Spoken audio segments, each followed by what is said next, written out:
আসসালামু আলাইকুম ওয়া রাহমাতুল্লাহ ওয়াসসালাতু ওয়াসসালামু আলা রাসূলিহিল কারীম আম্মা বা'দ। আলহামদুলিল্লাহ। আজকের বিষয় হচ্ছে মানুষকে আল্লাহ রাব্বুল আলামিন সৃষ্টির শ্রেষ্ঠ বানিয়েছেন কেন? ফেরেশতাদেরকে সৃষ্টির শ্রেষ্ঠ বানান নাই কেন? কোন জীব জানোয়ারকে সৃষ্টির শ্রেষ্ঠ বানান নাই কেন? তো এই প্রশ্নের উত্তরে মুফাসসিরিনে কেরাম তাফসীরের কিতাবের মধ্যে লেখেন, আল্লাহ রাব্বুল আলামিন ফেরেশতাদেরকে একটা যোগ্যতা দিয়েছেন। সে যোগ্যতাটি হলো গুনাহ করলে, পাপ করলে কি শাস্তি হবে, কি আযাব হবে, এটা বোঝার যোগ্যতা আল্লাহ রাব্বুল আলামিন ফেরেশতাদেরকে দিয়েছেন।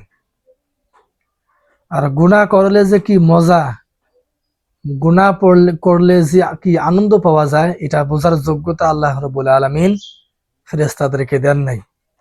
এজন্য ফেরেশতাদের দ্বারা কোনো সময় কোনো গুনাহের কাজ হয় না। সব সময় এদের দ্বারা সবসময় শুধু এদের দ্বারা ভালো কাজই হয়।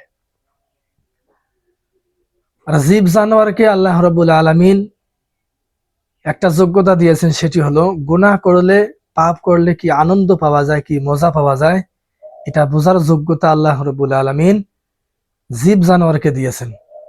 গুনাহ করলে কি আযাব হবে, কি শাস্তি হবে, এটা বোঝার যোগ্যতা কোন জীব জানোয়ারকে দেওয়া হয় নাই।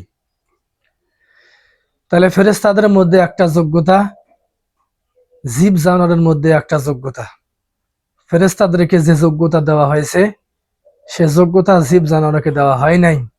আর জীব জানোয়ারকে যে যোগ্যতা দেওয়া হয়েছে, সে যোগ্যতা ফেরেশতাদেরকে দেওয়া হয় নাই। পাশাপাশি ভাবে এই দুটো যোগ্যতাই আল্লাহ রাব্বুল আলামিন মানুষকে দিয়েছেন। মানুষকে আল্লাহ রাব্বুল আলামিন গুনাহ করলে কি মজা, গুনাহ করলে কি আনন্দ পাওয়া যায়, এটা বোঝার যোগ্যতাও আল্লাহ রাব্বুল আলামিন মানুষকে দিয়েছেন। গুনাহ করলে কি আযাব হবে, কি শাস্তি হবে, এটা বোঝার যোগ্যতাও আল্লাহ রাব্বুল আলামিন মানুষকে দিয়েছেন।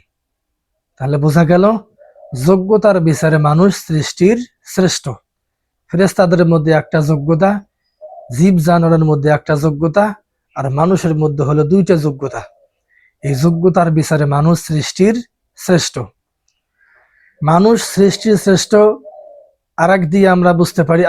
আরেক আয়াতের মধ্যে আল্লাহ রাব্বুল আলামিন বলেন, লাকাদ খলাকনাল ইনসানা ফি আহসানি তাকওয়িম, যে আল্লাহ রাব্বুল আলামিন মানুষকে সূচনা কাল থেকেই সুন্দর কাঠামো দিয়ে সৃষ্টি করেছেন।